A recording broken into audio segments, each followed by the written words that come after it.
每年的圣诞节期间都是法国商家的传统销售旺季，但是今年由于能源危机和通货膨胀的双重影响，法国民众的购物欲望并不强烈。大部分民众把圣诞礼物的预算降低，还有人表示，只有在打折的情况下才会考虑购物。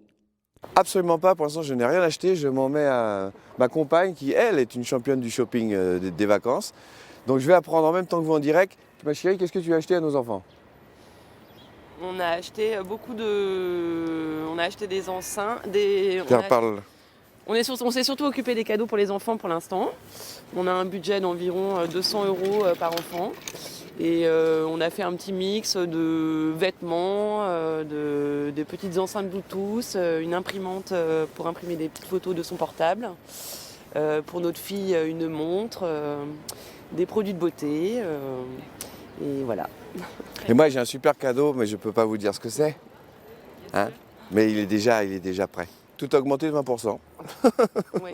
Moi, je suis pas tout à fait d'accord. Moi, j'ai pas constaté vraiment d'augmentation sur les cadeaux, mais par contre, le budget est grévé par les augmentations qu'il y a par ailleurs sur l'électricité, plutôt l'alimentation et tout ça. Mais, Ah bah oui, il faut faire des choix dans le budget. Mais après, j'ai pas constaté que les prix étaient particulièrement plus chers pour ce qui concernait les...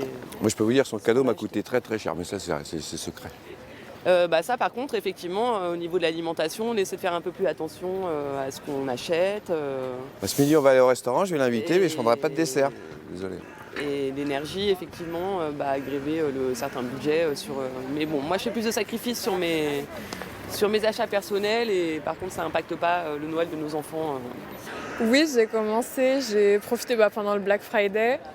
J'ai acheté des petits trucs, des petits lots de Noël préfaits là dans les magasins et des livres personnalisés, des choses comme ça.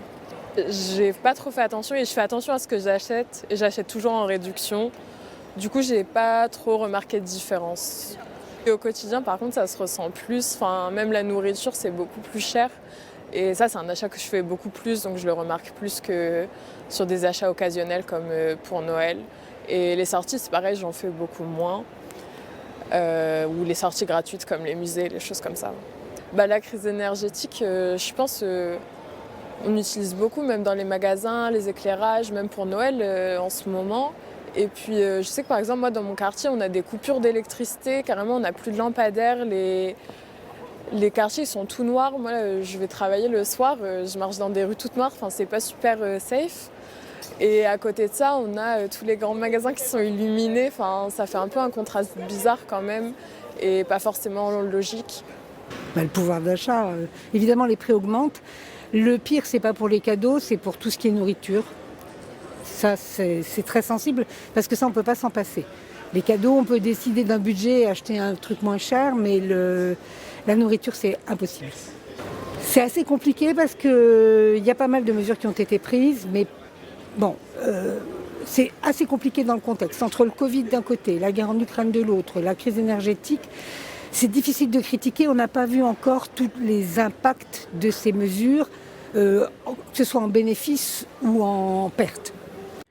店铺的生意在这个圣诞节遭遇了滑铁卢，惨淡的经营状况可能要持续到明年年初。Alors, actuellement, c'est assez calme. C'est vrai qu'on a une baisse d'activité qui, par rapport aux autres années, est vraiment différente. Je dirais peut-être qu'on est un peu moins 30% par rapport à l'année dernière.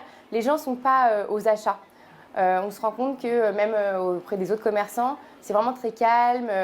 Les gens font vraiment que les achats de première nécessité.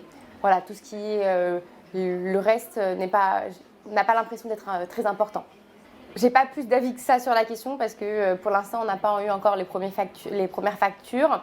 Mais c'est vrai qu'on sent que les prochains mois vont être difficiles. Puis on le sent par rapport au moral des Français, que c'est vrai que oui, il y a beaucoup de difficultés. Hein. Voilà, les affaires sont très très calmes. Les gens ne sont pas du tout aux achats de Noël actuellement. Il y a une morosité ambiante en espérant que les affaires reprennent d'ici quelques jours, avant les fêtes. Écoutez, pour le moment, nous verrons début d'année prochaine, car actuellement, tout ce qu'on nous a promis, on reste dans un flou artistique le plus complet. Voilà. Pour y revenir le 15 janvier, je vous dirai exactement ce qu'il en est. 欧洲卫视巴黎报道。